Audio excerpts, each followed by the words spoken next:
कर शिरी ठेवा, आरती ओवाळी तो मनोभावे करुणी सेवा। जय जय श्री शनी देवा। सूर्यसुता शनी मूर्ती तुझी आगाध कीर्ती, एकमुखे काय वर्णू शेषान चले स्फूर्ती। जय जय श्री शनी देव। परमपूज्य विश्व चैतन्य अंधारातून प्रकाशाकडे घेऊन जाणारे महान संत आणि माझे सद्गुरू चैतन्य त्यागेश्वर महाराजांना आपण वंदन करूया। या कलियुगाचा राजा, सत्याचा सागर, सूर्यसूत, मी म्हणणाऱ्यांना पाचावर धारण करणारा, असत्याचा नाश करणारा आणि सत्याचा विजय करणारा, दंडनीयांना दंड देणारा आणि आदरणीयांचा आदर करणारा असा धर्मप्रिय, शिवप्रिय आणि तुम्हामाचा आराध्य दैवत शनिदेव यांना आपण प्रथम दंडवत नमस्कार करूया।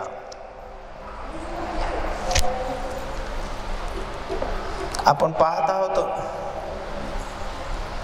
प्रापंचिक जीवनातून पारमार्थिक जीवनाकडे प्रवास करत असताना आपला सत्संग कसा हवा आणि सत्संगाची गोडी घेत असताना जीवनामध्ये सद्गुरूंची कशी गरज भासते आणि सद्गुरू प्राप्त झाल्यानंतर जो आनंद असतो आणि सद्गुरू प्राप्तीविना दुःख असतो। कितीही आपण सत्संग केला, किती दानधर्म केलं, किती पिढ्या किती जन्म आपल्या झाल्या तरी सद्गुरू प्राप्तीविना मुक्ती नाही आहे। काही लोक असे आहेत की सद्गुरूंच्या शोधात फिरतात आणि ते फिरणं चुकीचं आहे। हेही मागच्या प्रवचनामध्ये मी सांगितलं की योग्य वेळी तुमचं पदरात माप टाकणारा सद्गुरू तुमच्या जवळच असतो आणि न कळत आपसुक म्हणा अनपेक्षित तो तुमच्या जीवनामध्ये प्रवेश करत असतो। पण तुमची निष्ठा, तुमची भक्ती, गुरुवर आलेले संकटाला सहाय्य करण्याची मनोवृत्ती आणि सद्गुरूंची कृपा प्राप्त करण्यासाठी जे जे आपल्याला शक्य आहे ते आपण करत राहणं हे कसं आवश्यक आहे हे सुद्धा ध्यानात ठेवणं गरजेचं असतं। तुमची इच्छाशक्ती, तुमचं पूर्व पुण्य, पूर्व संचित, ह्या सगळ्या गोष्टीचं जिथे मिलन होतो तिथं गुरूंची कृपा होते।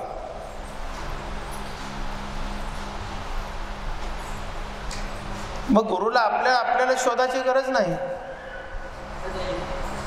एक महाभारतामध्ये एक छोटीशी गोष्ट आलेली आहे। त्या ठिकाणी आपण जेव्हा महाभारत ज्यांना ज्यांना माहिती आहे महाभारतातल्या गोष्टी, त्या गोष्टीची जाणीव आहे, पण त्याचं महात्म्याकडे जाणीव नसतो। एखाद्या व्यक्तीविषयी जवळ असले की त्या व्यक्तीचं महात्म्य आपल्याला लक्षात येत नाही आणि कालांतराने त्या व्यक्तीचं महत्त्व आपल्याला कळतं। जेव्हा सर्व राजपुत्रांना धनुर्विद्या शिकवायची वेळ आली, महाभारतामधल्या काही गोष्टी अशा आहेत की अकालनीय आहेत, अनादी आहेत. त्यातली एक गोष्ट, जेव्हा द्रोणाचार्य असं निर्णय घेतले की सर्व राजपुत्रांना आपल्याला धनुर्विद्या शिकवायचं आहे, तेव्हा एकलव्य द्रोणाचार्याकडे गेले आणि तो म्हणाला की मला हे धनुर्विद्या शिकायचं आहे. द्रोणाचार्यापुढे एक प्रश्न उभा राहिला की द्रोणाचार्यांनी पितामह भीष्माचार्यांना एक शब्द दिला होता की जे काय राजपुत्रांना शिकवण ते इतरांना शिकवणार नाही. धनुर्विद्या एक अशी विद्या आहे, त्याच्या पुढे सगळे विद्या क्षम्य आहेत. त्यांनी शब्द दिला होता. त्या शब्दाखातर द्रोणाचार्यांनी एकलव्यानं सांगितलं की तुला मी ही विद्या शिकवू शकणार नाही. तेव्हा एकलव्य म्हणाला की विद्या शिकन तर तुमच्या प्रेरणेने शिकन, तुमच्या प्रेरणेविना ही विद्या शिकणं अशक्य आहे. तरी द्रोणाचार्यांनी सांगितलं की मी तुला शिकवू शकणार नाही, मी राजपुत्रांना ही विद्या शिकवणार आहे. तेव्हा एकलव्य जंगलात गेले निघून, आणि जंगलात जाऊन त्या द्रोणाचार्याची प्रतिकृती निर्माण केली एका लाकडामधनं. जंगलामध्ये असंख्य झाडे तुटून पडलेले असतात. एका बुंद्यामध्ये एकलव्याचं त्यांनी एक चित्र काढला. त्या बुंद्यातनं एकलव्यांचं जे कलाकृती होती, कलाकृती त्यांनी उतरवलं आणि द्रोणाचार्याचं चित्र काढलं. द्रोणाचार्यांना साक्षात समोर त्यांना ठेवून त्यांनी ती विद्या शिकायला सुरुवात केली. त्या निर्जीव लाकडातनं त्यांनी प्रेरणा घेतलं आणि धनुर्विद्या त्यांनी शिकलं. एकदा असा प्रसंग आला की द्रोणाचार्यांनी जे सर्व राजपुत्रांना शिकवलं होतं धनुर्विद्या, ते धनुर्विद्याचं प्रात्यक्षिक करण्यासाठी जंगलामध्ये जायचा प्रसंग आला. आणि जंगलामध्ये जात असताना त्यांच्याबरोबर एक कुत्रा होता. तो कुत्रा, आता आपल्याही घरातला कुत्रा, आपणही शेतात वगैरे जात असतो, शेतात वगैरे कुठं रात्री अपरात्री जात असताना कुत्रा आपल्यापेक्षा पुढे असतो, एक 4 पावलं पुढे असतो. एखादा कशाचा वास आला तर तो अधिक धावा, वेगळ्या धावेने तो पुढे जात असतो आणि तो वास घेतल्याशिवाय राहत नाही. तसा हे प्रवास करत असताना जंगलातनं तो कुत्रा पुढे गेला आणि त्याला काहीतरी वेगळं वाटलं त्या कुत्र्याला, आणि आणखी पुढे धावत गेला. आणि धावत गेल्यानंतर तो पाहिला एक फाटक्या कपड्यामध्ये, कधी आंघोळ न केलेला एक वेड्यासारखा मनुष्य या ठिकाणी उभा आहे आणि एक लाकडाच्या ओंडक्यामध्ये एक अशी मूर्ती आहे. त्या कुत्र्याने पाहिलं आणि कुत्रा भुकायला लागला. कुत्रा जोराने भुकायला लागला.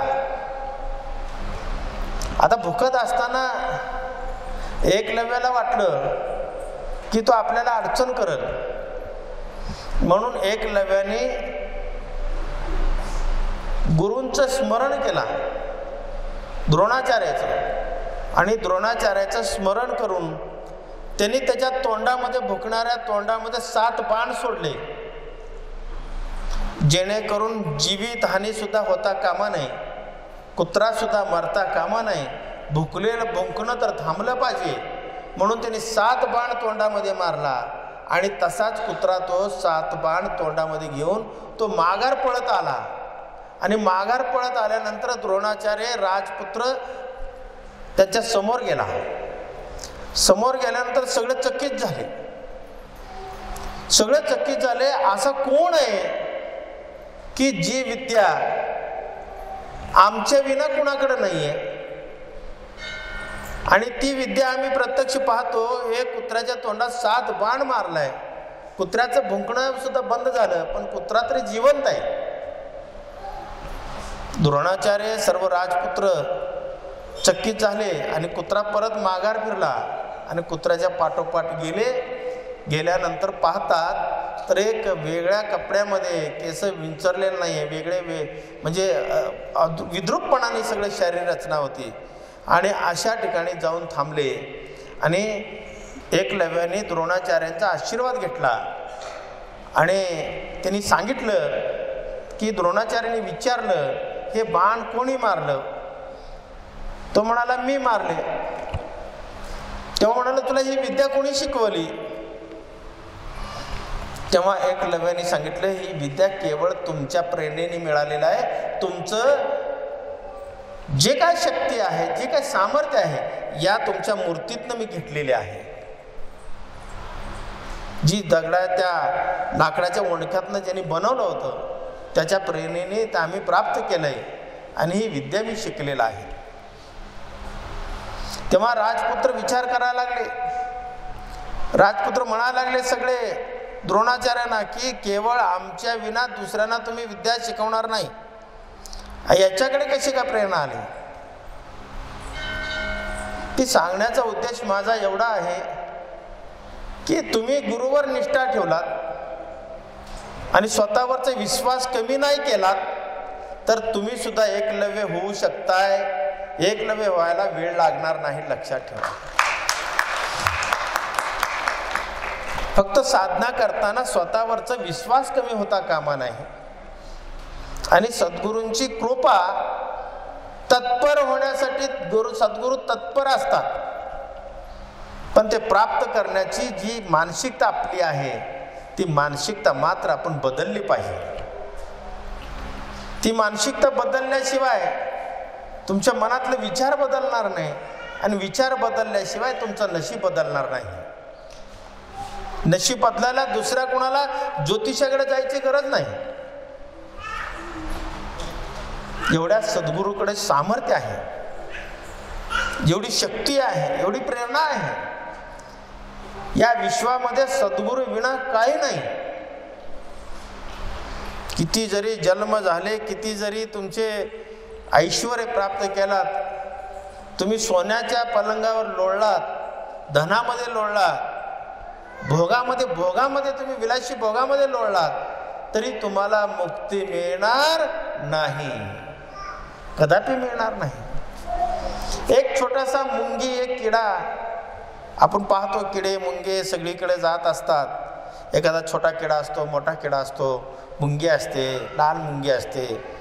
एक छोटासा किडा रस्त्यावरनं प्रवास करत होता, डांबरावरनं प्रवास करत होता. प्रवास करत असताना त्या रस्त्याने वेदव्यास जात होते, आणि जात असताना तो किड्याचे धावपळ बघितले त्याने. किडा जो लगबगीने जात होता, रस्ता क्रॉस करत असताना खूप लगबगीने जात होता. जात असताना वेदव्यासजी योग सामर्थ्याने त्या किड्याला बोलतं केलं. त्या किड्याला त्यांनी बोलतं केलं आणि ते किड्याला म्हणाले, अरे बाबा, काय एवढं धावपळ करतोस तू, काय एवढं धावून जातोस तू? तेव्हा तो किडा म्हणाला, अरे बाबा, बैलगाडी येत आहे रस्त्याने, आणि बैलगाडी, त्या बैलाच्या गळ्यातली घंटी वाजत आहे, आणि ती घंटीच्या आवाजामुळं मला अंदाज आला की बैलगाडी लवकर येणार आहे, आणि बैलगाडीच्या अगोदर मला पलीकडे गेलं पाहिजे, नाहीतर बैलगाडी माझ्या अंगावरनं जाईल, चाक जाईल, बैलाचं पाय माझ्या अंगावर पडेल आणि माझा मृत्यू येईल. तेव्हा वेदव्यासजी सांगितले, मृत्यू तर येणारच आहे, तुझं मृत्यू सुख सहाय्य करण्यासाठी मी आहे ना. तेव्हा तेव्हा सद्गुरूंची कृपा झाल्यानंतर काय सत्संगाने काय प्राप्त होतो. सत्संग हा श्रेष्ठ आहे. या विश्वामध्ये हजारो वर्ष साधना केलेला तपस्वी, ट्रकभर ग्रंथ वाचलेला अभ्यासू आणि कोट्यावधी रुपये दान केलेला दानशूर, हे सगळ्यांची बरोबरी फक्त एका सत्संगामध्ये आलेल्या एका भक्तांची बरोबरी होऊ शकते. लक्षात ठेवा. हा असा सत्संगी असतो. सत्संगाने संत संगतीनं प्राप्त होतो. तेव्हा तो किडा त्या विश्वास ठेवला व्यास ऋषीवर आणि बैलगाडी आली आणि त्याचा मृत्यू झाला. त्याचा मृत्यू झाल्यानंतर पुढे कालमानाने लवकर पुढे श्वानाच्या जन्मात आला, वाघाच्या जन्मात आला, शूद्र मनुष्याच्या जन्मात आला, वैश्याच्या रूपात आला, क्षत्रियांच्या रूपात आला. रूपात येता येता तो पुढे कुशारू आणि मित्रा या जोडप्यांच्या पोटी तो जन्माला आला आणि मैत्रेय नावाचा एक साधू निर्माण झाला, एक संत निर्माण झाला. आणि हाच मैत्रेय पराशर ऋषींच्या, विष्णू पराशर आणि अन्य काही लिखाणाच्या माध्यमातून एक मोठं संच निर्माण केला, जेणे व्यास ऋषीचे वडील पराशर ऋषी. पुढे तो बालक व्यास ऋषींना भेटला, व्यास ऋषी त्यांना भेटले आणि दोघांच्या संत संगतीनं एक 7 वर्षाचा बालक, एक जंगलामध्ये बसलेला साधू, हजारो वर्ष साधना करत होता. तेव्हा व्यास ऋषींनी त्या मुलाला, मैत्रेयाला सांगितलं, तू जा त्या संतांचं निशंक कर, त्यांना संत त्यांच्या मनात शंका जी आहे ते निशंक कर. तेव्हा तो बालक गेला आणि बालक घेऊन संतांना विचारला, तुम्ही साधना तपस्या करण्याचं कारण काय, काय अपेक्षित आहे. त्या बालकांनी त्या ऋषींना विचारला. त्या ऋषींनी सांगितलं की जे काय प्राप्त होणार आहे ते प्राप्तीमध्ये काय दुःख आहे आणि काय सुख आहे मला पाहायचं आहे. अशा अनेक त्यांचा संवाद झाला. प्रश्नाचा संवाद झाल्यानंतर 7 वर्षाच्या बालकाने सांगितलं की मागच्या जन्माचं पुण्य असेपर्यंत या जन्मामध्ये तुम्हाला पाप उभं राहणार नाही, पण तुम्ही या जन्मामध्ये मागच्या जन्माच्या पुण्याच्या आड दडून तुम्ही पाप करताय. मागच्या जन्माच्या पुण्याच्या बळावर तुम्ही पुण्य प्राप्त करत नाही, तुम्ही त्याच्या आड बसून तुम्ही पाप तयार करताय.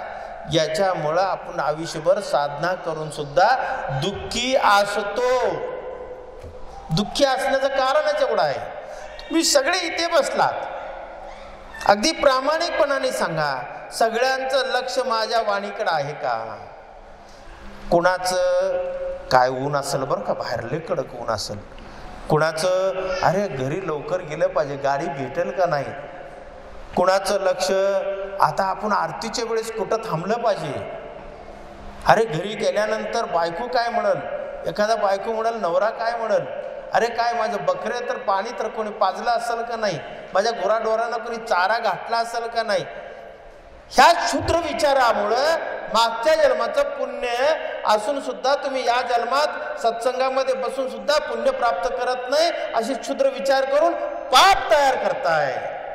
हे बालकांनी त्या साधूने सांगितलं. तेव्हा तो साधू क्षणात मुक्त पावला. हे सद्गुरू 7 वर्षाचा बालक त्या एवढ्या मोठ्या तपस्वीचा गुरु झाला. आणि त्या बालकाचा गुरु कोण झाला? व्यास ऋषी. शोधण्याची गरज होते का एकमेकाला? एक किडा केवळ संत संगतीमुळे तो मैत्रेय ऋषी होऊ शकला. मग आयुष्यभर मला सांगा, तुमच्या कुटुंबामध्ये संता समान जे माता पिता आहेत, जे आजी आजोबा आहेत, जे 4 गोष्टी चांगल्या सांगतात, आपण त्यांच्याकडे लक्ष देतो का? देत नाही. क्षुल्लक समजतो आपण, कमी समजतो, शिक्षण कमी, अनाडी माणसं, वय झालंय, तुमचं कोण ऐकतंय. या ज्या आयुर्भावामध्ये जातो तो सद्गुरू त्या रूपाने तुमच्या घरामध्ये प्रवेश केलेला असतो. त्या रूपामध्ये सद्गुरूंचं जे काही शब्द असतं माता पित्याच्या रूपाने शब्द आपल्याला मिळत असतात, पण आपण स्वीकारत नाही. म्हणून आपण केलेली साधना ही वाया जाते. म्हणून प्रपंच करत असताना परमार्थ करावा. परमार्थ करत असताना सद्गुरूंच्या शोधात न जाता सद्गुरू आपल्या जवळ आहे याचं भान ठेवणं ती खरी साधना आहे.